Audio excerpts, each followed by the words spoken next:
Hey guys, welcome back to my channel. So today we are going to be doing something really fun. We're going to be testing out the bowl method by Dominique on Instagram. The bowl method is something that I keep seeing around on Wavy and curly groups on social media. And it was something that I didn't think would typically work for my hair because it helps a lot with moisture. My hair is super fine and it is naturally soft to the touch. So I like to have a lot of texture and grit to my hair, and I thought that the bowl method was just going to add way too much moisture to my hair and weigh it down and not necessarily work for me personally. But I kept seeing a few other YouTubers trying out the bowl method with great results, so it just kept tempting me to try it out for myself. So I'm just going to co-wash my hair today, and I just hadn't co-washed in a while, so I was like, you know what, why not? Let's do it. I did flip my head over and dry brushed my hair before I got into the shower just to help with tangles. I do have a co-washing video that I made a few months ago because not everyone can co-wash their hair, but those of us that can get away with it, there are some really important tips that make co-washing so much better for your hair. But I am going to do an apple cider vinegar rinse because I saw a video of Dominique doing it as well, and I haven't done an apple cider vinegar rinse in a couple of months, and I was like, well, why not? So now I'm just going to rinse the co-wash off with some warm water, and then I'm going to start dunking my head in a diluted apple cider vinegar rinse, and I'm just going to do this rinse for about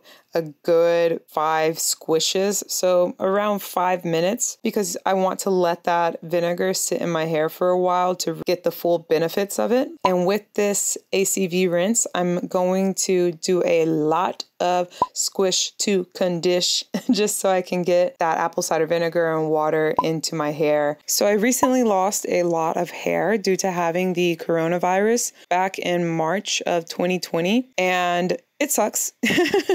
Yeah, you know, if you're to ask, how was it? I'll tell you honestly that it sucks. And I don't want to complain and cry about losing a lot of my hair. I lost a lot around the nape of my neck and around the crown. Fortunately, my experience isn't as bad as other people's experience. Watching these videos during the editing process, it's difficult to not get upset, but I can't change anything that has happened. It's in the past now, and I'm just trying to keep my body healthy and my hair, my scalp healthy so that I have the best chance of regrowing this hair again. But yeah, please don't be scared by all the baldness. I shouldn't be laughing about it, but it's the only way I can cope, I guess.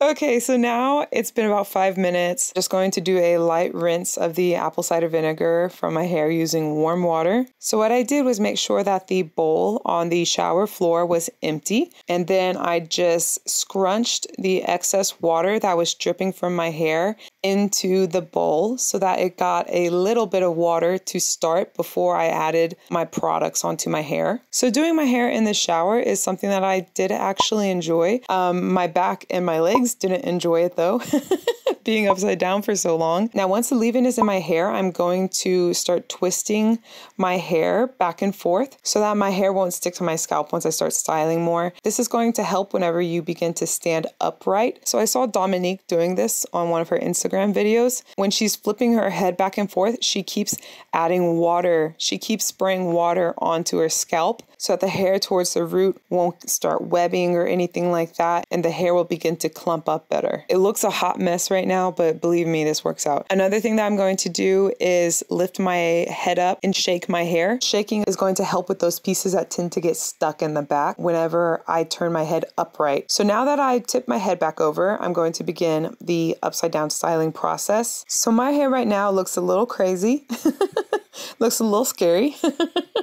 But trust me, once I begin adding the styling products and dipping my head into the bowl with the water product mixture, my waves are going to begin clumping up a lot more. I do feel like there's a lot of scrunching when it comes to the bowl method, just scrunch, scrunch, scrunch. So if you are someone that has pain in your hands, like for instance, if you have arthritis, then this method might not be for you. Likewise, if you are someone who has neck, back, or leg issues, then this method might not be for you because I was upside down for a very long time. You can start to see here with the gel how much more defined and clumped together my hair has become. By the way, this video is going to showcase Alien Tiff. Where did her eyebrows and eyelashes go? I just couldn't be bothered to put makeup on today. I tried, I really did try, but the way my skincare routine was set up, I guess my moisturizer and my sunscreen didn't mix because I was already peeling before I even put on primer. And you know what? I was like, I'm washing my hair anyway. My face is probably going to get wet because I know how I am. So I'm just not going to put on makeup. Screw it. I honestly don't know how many times you should dip your hair into the bowl. I just felt like maybe I should dip it one more time.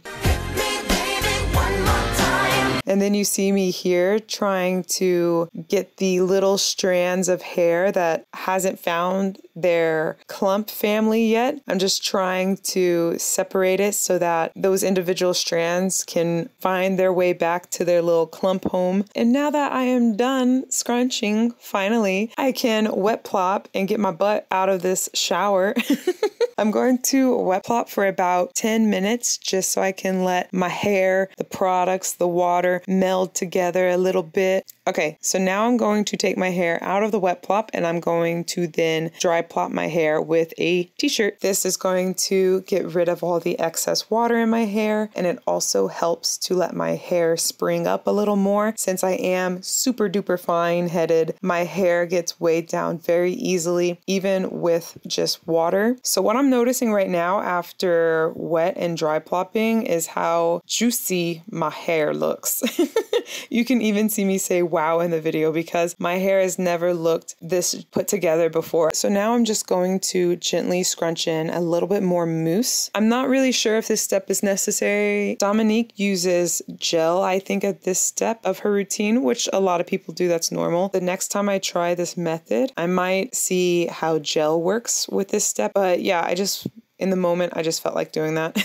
Okay, guys, so now it is time to dry. I'm going to do my own lazy kind of method of diffusing. By doing this kind of scrunch plop method, I'm letting my roots in my hair dry without being weighed down by the product or water. Once my hair, specifically my roots, feel pretty dry, then I will pick my head up from the bed. Then I will use the diffuser in its traditional method, but I also do it because I can't be bothered to hold that hairdryer and diffuser. You've seen that diffuser before. It's huge. Yes, there's duct tape holding it together. Okay, guys, so I just pinned back my hair real quick because my front pieces are a little weird. That always happens whenever I style upside down, which is one of the reasons why I don't like to style upside down. But I might have to make an exception when it comes to the bowl method. Like, honestly, no lie, the bowl method is the GOAT when it comes to styling wavy hair. Power Dommy did that. Wow, like, I don't know what to say. This is the best, or the most defined my hair has ever looked. I'm actually pretty happy with the amount of volume that I have, given the fact that there was a lot of water involved. There's a lot of moisture, hydrating, which is good for your waves and your curls and stuff like that. But I was afraid that it might fall a little bit flat. I'm just flabbergasted. Like, what the heck? What I loved about trying the bowl method, it gave my hair incredible definition without the frizz. It hydrated my hair because it's upside down styling. It does help with giving my hair some volume. That's great. Cons to the bowl method, in my opinion, is that it does take a little bit more time to style your hair than usual. Also, it is on very wet hair, so it's going to take my hair a little bit longer to dry. Because it's upside down styling, my back, my legs, my neck was on fire. Dominique must have some really strong legs doing this all the time. I mean, I guess it's a positive and a negative because it's working out my legs. So, should I really be complaining? And of course, like with everything, I would need extra practice with this in order to get the technique down. But first try, first go, I'm not mad at it. I would highly recommend you trying this out. Maybe if you want your hair to look extra nice. Okay, guys, let me know what you think. Have you tried the bowl method before? Are you willing to try the bowl method? I mean, I guess it's true. The more work you put in, the better the outcome. Dominique, you did that. Thank you. I love the outcome. I will definitely continue trying this method and testing it out and making it fit specifically for my hair. Let me know what you guys think. If you like this video, please hit that like button down below. Please subscribe to my channel if you want more content from me. I hope you guys have a great rest of the day wherever you are in this world. Happy washing. Stay safe. I'll talk to you later. Okay, bye.